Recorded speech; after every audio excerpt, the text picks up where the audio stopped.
کسی گاؤں میں ایک نوجوان رہتا تھا۔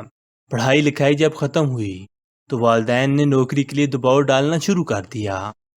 کئی مہینے وہ نوکری کی تلاش میں پھرتا رہا، لیکن کہیں نوکری نہ ملی۔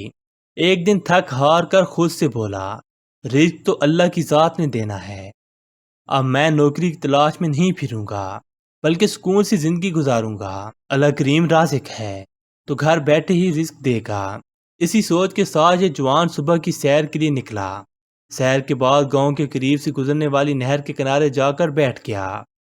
ابھی بیٹھے 15 منٹ ہی ہوئے تھے کہ دیکھا ایک پتا نہر میں نیچے کی طرف بہتا ہوا آ رہا ہے۔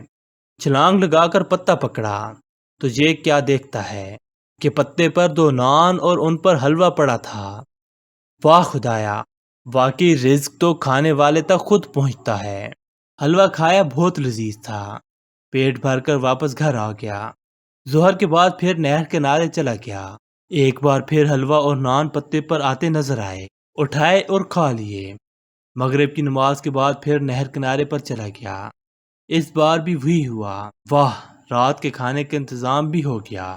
اب روزانہ فجر، ظہر اور مغرب کی نماز کے بعد نہر کنارے جا کر بیٹھ جاتا اور بلا ناگا نان اور حلوہ مل جاتے۔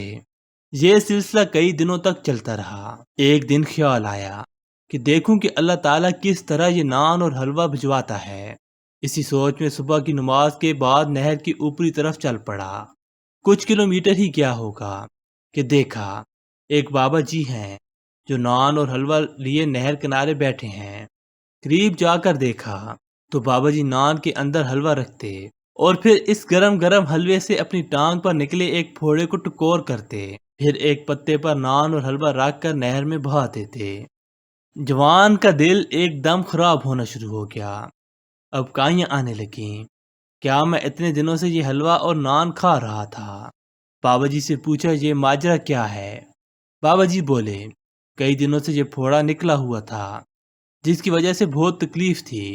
حکیم کے پاس گیا تو حکیم نے مشورہ دیا کہ روزانہ دن میں 3 بار سوجی کے حلوے کو نان پر رکھ کر اس کی ٹکور کروں۔ سو میں فجر، ظہر اور مغرب کے بعد ادھر آ جاتا ہوں۔ نان اور حلوے کی ٹکور کے بعد نان اور حلوے کو پتے پر رکھ کر نہر میں بہا دیتا ہوں تاکہ خراب ہونے کے بجائے چرند پرند اور مچھلیاں ہی کھا لیں۔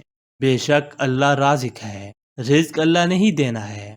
محنت اور کاہلی کے درمیان پھل کا فرق ہے۔ جو محنت کرتے ہیں انہیں پاک اور صاف رزق ملتا ہے۔ جو کاہلی میں وقت گزارتے ہیں اور حالات کے سامنے ہتھیار ڈال دیتے ہیں، رزق تو انہیں بھی ملتا ہے، مگر وہ رزق جس میں کراہت اور گندگی ہوتی ہے۔